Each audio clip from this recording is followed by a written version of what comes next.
बिस्मिल्लाहिर्रहमानिर्रहीम। अस्सलाम वालेकुम नाजरीन, खबरदान व्लॉग में खुश आमदीद। मैं एहसान इकबाल हूँ। लाखों करोड़ों दरूदो सलाम अल्लाह के आखिरी नबी हज़रत मोहम्मद सल्लल्लाहु अलैहि वसल्लम पर और उनकी आल पर।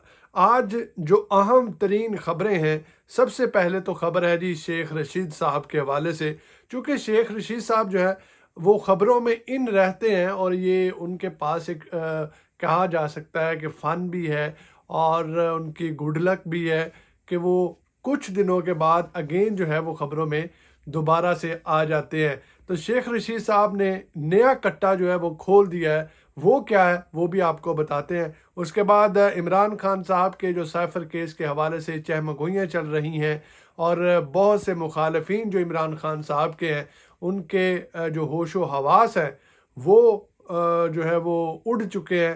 और लेकिन नई उम्मीद और नई रोशनी के साथ वो अब क्या बातें कर रहे हैं कि ये साइफर अब कैसे चलेगा, वो मैं आप लोगों के साथ शेयर करूंगा। उसके बाद इमरान खान साहब का जो केस कल इस्लामाबाद हाई कोर्ट ने इस केस की जेल ट्रायल को की जो समाअत है उसको रोक दिया है। उसका तफसीली जो तहरीरी फैसला है वो भी आया है, वो भी मैं आपको पढ़ के सुनाता हूँ। दूसरा जी, नून लीग की हालत जो है वो इस वक्त इतनी बुरी हो चुकी है कि नून लीग जो है वो छोटी छोटी जमातों के आगे हाथ फैलाकर खड़ी है कि खुदा का वास्ता हमारे साथ आ जाए। ये हालात उस वक्त किसी पार्टी बड़ी पार्टी पे आते हैं जब उनके पल्ले जो है वो कख ना हो। तो ऐसी पार्टियों के आगे हाथ फैलाना, जिनको कोई पूछता नहीं था या जिनको इशारा किया जाता था तो वो उस तरफ मुड़ जाती थी, आज नून लीग जो बड़ी जमात समझी जाती थी पाकिस्तान की, आज उनके दर पे जाके बैठी है। तो सबसे पहले शेख रशीद साहब पे आ जाते हैं। बहुत से लोगों की पसंद है शेख रशीद साहब, बड़े बड़े इंकशाफात भी करते रहते हैं। तो शेख रशीद साहब ने कहा जी कि मेरे ऊपर कोई तशद्दुद नहीं हुआ। कसम उठाई उन्होंने, कलमा पढ़ा कि मेरे ऊपर कोई तशद्दुद नहीं हुआ। उसके बाद उन्होंने कहा कि तशद्दुद करने वालों को अल्लाह के लिए माफ़ करता हूँ। वहाँ पर एक सहाफ़ी थे, उन्होंने कहा कि अगर आप पर तशद्दुद नहीं हुआ तो आप तशद्दुद करने वालों को माफ़ क्यों कर रहे हैं। जिस पर शेख रशीद साहब की खबर जो है वो वायरल हो गई, चल पड़ी कि शेख रशीद पर तशद्दुद हुआ। शेख रशीद का जो प्रोग्राम रिकॉर्ड किया गया एंकर मुनीब के साथ, तो कहा गया कि मुनीब के सामने भी शेख रशीद साहब को मारा गया। तो उन्होंने कहा कि शेख साहब के साथ ऐसा ना करें। लेकिन शेख साहब ने कहा कि मेरे ऊपर कोई तशद्दुद नहीं हुआ, मैं चिल्ला काट के आया हूँ, मैं दोबारा वहाँ नहीं जाना चाहता। मतलब कि दबे अल्फाज में उनका यही कहना था कि उम्र के इस हिस्से में मेरे साथ ये मामलात हुए हैं, कभी मैंने सोचा नहीं था। उन्होंने कहा कि मैंने हमेशा फ़ौज के साथ मिलकर काम किया, लेकिन मेरे साथ भी ऐसा होगा ये कभी नहीं सोचा था। तो इसका मतलब ये हुआ कि शेख रशीद साहब जो कि एक मोस्ट सीनियर पॉलिटिशियंस भी हैं और पार्लियामेंट में बैठे हैं बहुत देर से, तो उनके साथ ऐसे मामलात होना ये बड़ी शर्म की बात है। और उसके बाद पीटीआई के जो मुतहर्रिक कारकुन हैं, 8 महीने बाद भी उनकी लिस्टें जो है वो तैयार की जा रही हैं और उनको उठाने की कोशिशें की जा रही हैं कि इलेक्शन से पहले पहले उनको उठाया जाए और उठाकर जेलों में डाल दिया जाए ताकि वो इलेक्शन में हिस्सा ना ले सके। पीटीआई की जो कैंपेन है या पीटीआई के साफ और शफाफ इलेक्शन के लिए उसका हिस्सा ना बन सके। और दूसरी तरफ जो साइफर केस है, इमरान खान साहब के साइफर केस के हवाले से कहा जा रहा है कि अब जो है वो इमरान खान साहब बाहर आ जाएंगे, जिसकी वजह से जो नून लीग है या जो मुखालिफिन है वो बहुत परेशान है। लेकिन वो साथ साथ ये चहमगोइयाँ भी कर रहे हैं कि ये तो सिर्फ जी डेंटिंग पेंटिंग हो रही है, ये थोड़ा सा मामलात को ठीक करने की कोशिश की जा रही है, ये मामला ठंडा करने की कोशिश की जा रही है। उसके बाद दोबारा से ये ट्रायल जो है वो उसी तरह से चलेगा और इमरान खान साहब जो है वो जेल में जाएंगे। इमरान खान जो है वो अदालतों के दरवाजे खटखटा रहे हैं कि मुझे माफ़ कर दें, लेकिन ये बात गलत है। इमरान खान साहब अपना केस माफ़ करवाने के लिए नहीं गए, बल्कि इमरान खान साहब तो इसलिए गए हैं कि जो मेरे ऊपर केस है वो ख़त्म ना करें, बल्कि उसको ओपन कोर्ट में सुना जाए। वहाँ पर इंटरनेशनल मीडिया भी हो, वहाँ पर आम लोग भी हों, वहाँ वकला भी हों, वहाँ पर सहाफ़ी भी हों, وہ اس کو کور کرے. یہاں تک کہ عمران خان نے کہا کہ اس کیس کو لائیو سٹریم چلایا جائے، جس طرح کورٹ نمبر 1 میں ایک لارجر بینچ کی جو لائیو سماعت جو ہے وہ دکھائی گئی چیف جسٹس کی سربراہی میں. تو عمران خان صاحب یہی کہہ رہے ہیں کہ میرا جو کیس ہے اس کو لائیو سٹریم چلایا جائے تاکہ پوری دنیا جو ہے اس کو دیکھے اور دنیا کو پتہ چلے کہ قصوروار میں ہوں یا میں سچ پہ ہوں یا ہمارے ساتھ زیادتی ہوئی ہے یا میں نے کیا جرم کیا ہے یا اصل جرم بار کون ہے. تو اس چیز سے ڈرا جا رہا ہے اور عمران خان کی یہ بات جو ہے نہیں مانی جا رہی.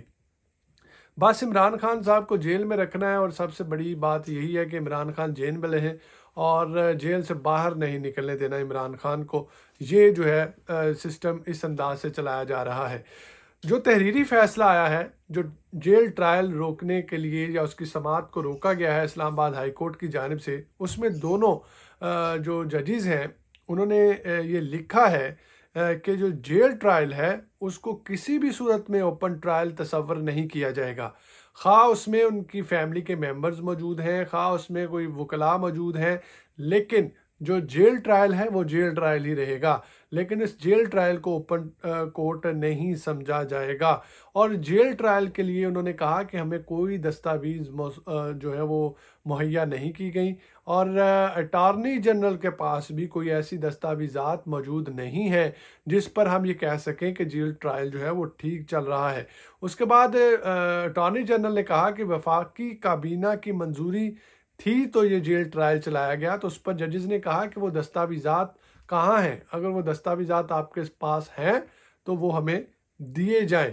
لیکن اگر وہ دستاویزات دے بھی دیے جاتے ہیں تو پھر بھی ججز نے کہا کہ اس کا تعین کیا جائے گا کہ کیا ایسی صورتحال پیدا ہوئی کہ اس کو جیل ٹرائل کروایا گیا اور کیا یہ اوپن کورٹ میں نہیں چل سکتا تھا؟ یہ کون سی ایسی سیکریسی تھی کہ جو جیل ٹرائل میں ہی چلائی گئی؟ اور ایسا کون سا یہ جو ہے سینسٹیو ایشو تھا زیادہ ہی کہ اس کو جیل ٹرائل کی منظوری دی گئی؟ بہرحال عدالت نے یہ کہا ہے کہ یہ جیل ٹرائل جو ہے یہ غیر مؤثر ہے اور اس کی کوئی اہمیت نہیں ہے.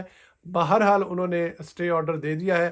16 تاریخ کو اب یہ دستاویزات دیکھے جائیں گے کہ دیے جاتے ہیں یا پھر نہیں دیے جاتے. تو یہ اہم ترین خبریں تھیں جو میں نے آپ لوگوں کے سامنے رکھ دی ہیں کہ شیخ رشید صاحب کے ساتھ کیا ہوا، عمران خان کے سائفر کی کیا اپڈیٹس ہیں، اس کے بعد جو تحریری فیصلہ ہے اس میں کیا کہا گیا. اور باپ پارٹی کے بارے میں آپ کو بتا دوں، بلوچستان عوامی پارٹی کاکڑ سرکار کی، جو کہ ابھی نگران غیر قانونی وزیر اعظم ہے پاکستان کے، انہوں نے نون لیگ میں شمولیت اختیار کر لی ہے. تو نون لیگ کی صورتحال اب آپ کے سامنے ہے. بتانے کی ضرورت نہیں ہے کہ ایک چھوٹی سی جماعت جو کہ خود بڑی بڑی جماعتوں کے پیچھے پھرتے تھے کہ ہمیں رکھ لیں جی ساتھ، ہم آپ کے ساتھ آنے کو تیار ہیں، یا ان کو اشارہ کیا جاتا تھا کسی بھی طرف سے تو وہ اس طرف مڑ جاتے تھے. اب حالات یہ ہیں کہ نون لیگ جو ہے چھوٹی چھوٹی جماعتوں کے در پہ جا کے بھیک مانگ رہی ہے کہ ہمارے ساتھ آ جائے، اور ان کو ساتھ ملا کر یہ اعلان کیا جا رہا ہے کہ ہمارے ساتھ تو بڑی پارٹیاں جی شامل ہو رہی ہیں. لیکن باپ پارٹی جو ہے اس کی کوئی اہمیت نہیں تھی. جس طرح نون لیگ یا نواز شریف، مریم نواز جو ہیں وہاں پر گئے ہیں اور ان کو اپنی جماعت میں شامل کیا ہے. بہرحال یہ مثال ہے پیاسے اور کنویں والی کہ پیاسے کو کنویں کے پاس جانا پڑتا ہے، نہ کہ کنواں چل کے پیاسے کے پاس آتا ہے. تو اس وقت جو پیاس لگی ہے وہ نون لیگ کو لگی ہے، اور چھوٹی چھوٹی جماعتیں جو ہیں وہ بھی کنویں کا کردار ادا کر رہی ہیں اور نون لیگ کو کہہ رہی ہیں کہ آ کے ہمارے پاؤں پکڑیں، اس کے بعد ہم آپ کی سپورٹ کریں گے. لیکن نون لیگ کے حالات اب آپ کے سامنے ہیں. اگر نون لیگ کے اندر اتنا پانی ہوتا تو نون لیگ آج خود چل کے ان چھوٹی چھوٹی جماعتوں کے پاس نہ جاتی. باقی سارے آپ کے سامنے ہیں کہ اب مزید الیکشنز میں کیا 2 نمبری کی جائے گی، کس طرح سے کس کو اقتدار سنبھالا جائے گا، وہ آئندہ دنوں میں دیکھیں گے. اپنی دعا میں یاد رکھیے گا. چینل کو سبسکرائب کر لیں. خود